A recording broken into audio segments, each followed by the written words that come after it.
was early June 2017. I was taking a road trip with my 9-year-old son Tom to West Virginia to visit family. It was a long, stressful drive. My car didn't have working AC at the time, and it was an incredibly hot day, so we were a bit stressed out by the 6-hour mark. We had left later in the day, so we were still on the road by dark. I think it was around 9 p.m. when we were still on the interstate, and Tom started complaining that he needed to use the bathroom. There was already tension in the car before this, but his constant complaining brought about a slight argument between the two of us. It was about personal stuff I'd rather not share with the internet.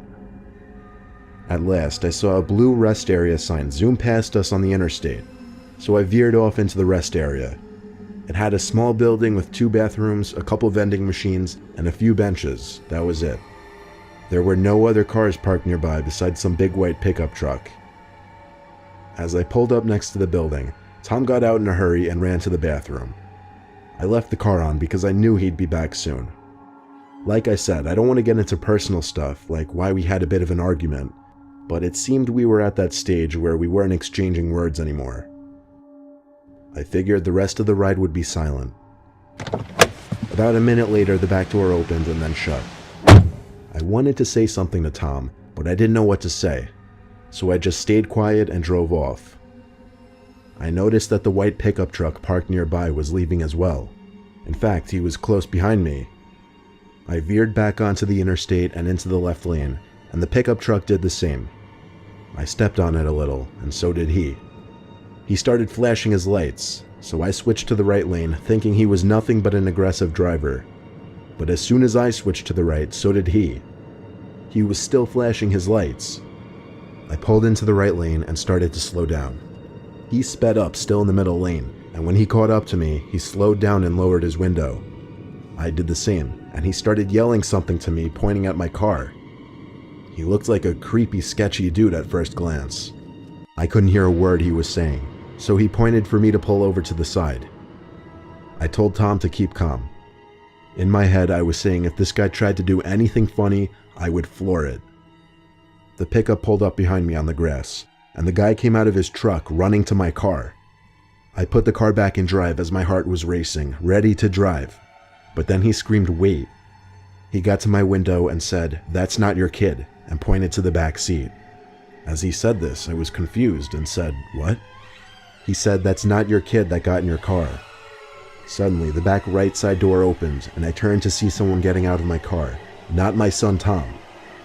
I got out from the car, screaming at the tall person who seemed to be a fully grown man, but they had already disappeared into the woods.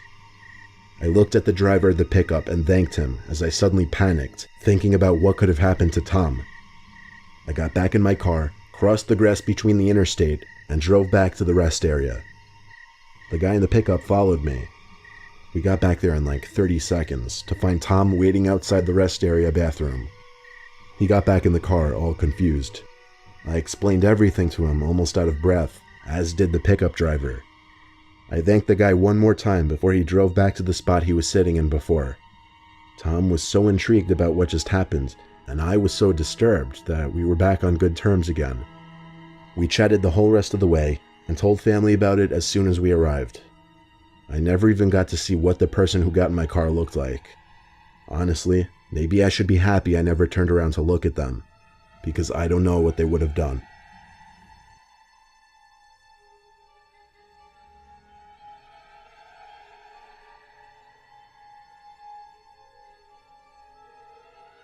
My girlfriend and I took a road trip to California recently. The way there was completely normal. We left home early in the morning and got to the hotel by nightfall. On our way back home, however, we left midday and a majority of our ride was in the dark. The drive was about 10 hours each way, not including stops for food. We made 2 food stops, the first after about 3 hours of driving, then one more much later and deeper into the night. We got off the freeway at like 12:30 at night and went to the nearest Wendy's for food. We got right back on the freeway after that. I ate while I drove, which my girlfriend wasn't too fond of, but I just wanted to get home sooner rather than later. Shortly after getting back on the freeway, it started to rain. My girlfriend forced me to pull over now. She didn't want me eating and driving in poor conditions. As I pulled to the side, it actually started to downpour. I finished up eating my food, and then we heard a bang sound at the window. At first, I chalked it up to noises from the storm, but when I looked to my left out the window to see a figure blocking 90% of the window, along with a shriek of my girlfriend's, I nearly had a heart attack. I didn't want to roll down the window given how hard it was pouring, but over the sound of the torrential rain pounding on the car, I couldn't hear what the person was saying. I opened the door a crack and yelled out to the person, who turned out to be a woman. She was soaked already and looked disheveled and scared. She asked for a ride, and what was I going to do? Tell her no in these conditions? I told her to get in the back seat. My girlfriend gave me a look. I don't know what kind of look exactly, but it looks kind of like a "why the hell did you let her in" kind of look. I asked the woman where she was heading. She didn't answer. I caught my girlfriend giving me a look again because of this. I ignored her and turned around to look at the woman in the back seat, assuming she didn't hear me.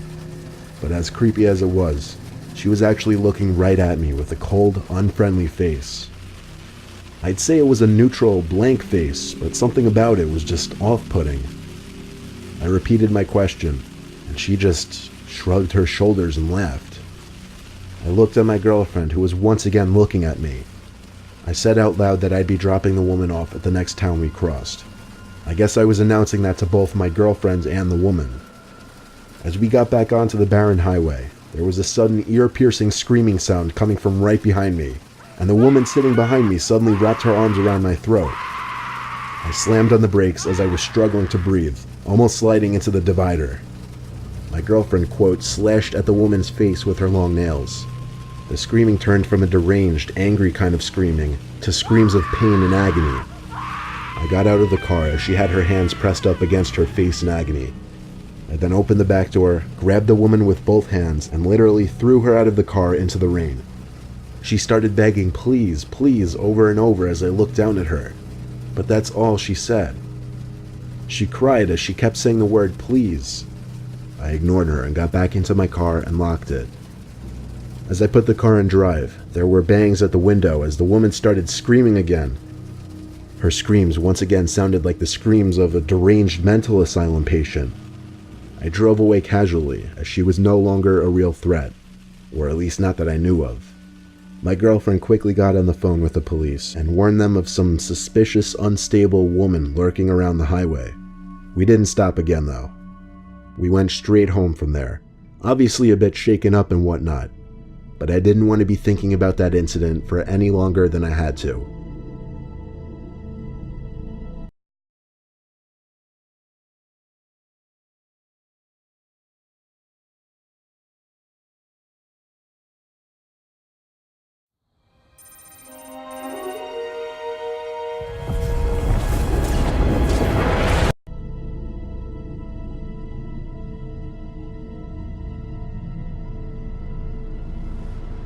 It was 2010. I was driving my Ford F-150 from my home in Pennsylvania to Georgia. I had family in the countryside of Georgia who I'd be spending the week with. It was going to be a drive of around 14 hours, and I planned on doing it all in one day. I got on the road at 10 a.m. I stopped once for lunch at some deli, and then 4 hours later I stopped at a rest area to eat the turkey sandwiches I packed in the cooler. After that, I didn't intend on making any other stops, besides for gas one more time, of course. At about 11:30 p.m., I had just filled up the tank one more time, and now I had an ETA of about 12:30. I was admittedly getting very tired now. I didn't think to get coffee at the gas station for some reason. The route the GPS was taking me down from the gas station seemed a little odd. I wasn't on the highway anymore. It was just taking me down some country-ass side roads. My truck is high up, so I got a good view of everything, and I also had a light bar installed, which really helped in lighting up these pitch-black roads. I was so tired, and I knew I shouldn't have been driving anymore, but I was so close to my cousin's house that I had to keep going. I came to a stop sign and made a left turn off some quiet road onto an even quieter road. The speed limit on this road was 45 though, which was good. This road was empty of any kinds of buildings or houses. It was just woodland on either side. I was going like 55 to 60 miles per hour, blazing down this road since it really seemed like no other cars would be on this type of road at this hour. Then suddenly I saw like 4 shiny objects coming up fast in the road ahead of me. I slammed on the brakes, and as I got closer, I figured out what they were. They were traffic drums, like those big cylinder traffic cones. My truck managed to come to a halt before I rammed into the drums. I got out of my truck with my baseball bat, confused as hell. I went over to the traffic drums and realized there was something else behind the traffic drums. It was a spike trap, like the kind police use. I didn't know what to think. Was there some kind of police activity going on? Or did somebody set this up as a trap? I cautiously looked all around me as I inched back to my truck. Then I heard someone scream help. It came from the woods on the left side of the road. There was no way I was about to go into those woods. The most I was willing to do was call out, "What's wrong?" No answer. I walked to the edge of the road and looked into the forest. The only reason I could see anything was because of the lights from my truck. In the corner of my eye, I spotted him. Without looking directly at him, I saw someone crouched down behind a couple bushes. I didn't run. I just casually walked back to my car. When I got in and shut the door, I looked to my left to see 2 silhouettes by the edge of the woods on the side of the road, walking towards my truck. I drove the truck to the right side of the road onto the dirt and past the spike trap. I don't think they anticipated me actually going around, but when I looked in the rearview mirror, I saw at least 3 silhouettes standing by the traffic drums, lit up only briefly by the taillights of my truck. A few seconds later, they were gone out of my vision and out of my life forever. This was not something I would have ever expected to happen to me. Nevertheless, I'm glad I made it out alive.